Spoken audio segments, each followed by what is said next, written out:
This baby-led weaning recipe is dairy, gluten and soy-free, and it's suitable from 6 months. This recipe is so versatile, so I'm using vegan cream cheese. You can obviously use normal, you can use whatever veggies you want, you can add extra or less. But I started just by dicing a small onion and 2 cloves of garlic, and then I added some olive oil into a pan on a medium heat.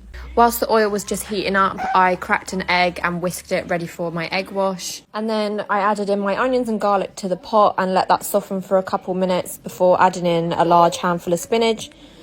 With spinach, it gets a lot smaller when it wilts, so you're going to want to put in a lot more than you think you'll need. I then put the lid on just to steam it for 5 minutes, and then I added in my cream cheese, so I just put a heaped tablespoon in there.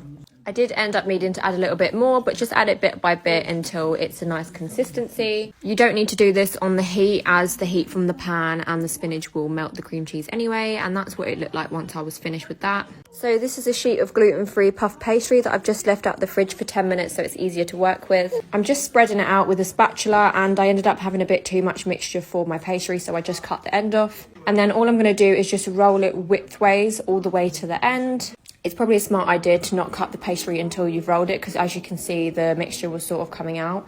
And then I wrapped it up and put it back in the fridge for about an hour, but at least half an hour. This is just so it's easier to work with, otherwise you're not going to be able to cut it very well. And then I just cut it into little sections, and this made 12. So then with the egg wash, I'm just using a pastry brush to brush it on top, and this will help make it nice and golden. And then I put it in the oven at 180 for about 20 minutes. These will keep in the fridge for 2 to 3 days or in the freezer for 3 months.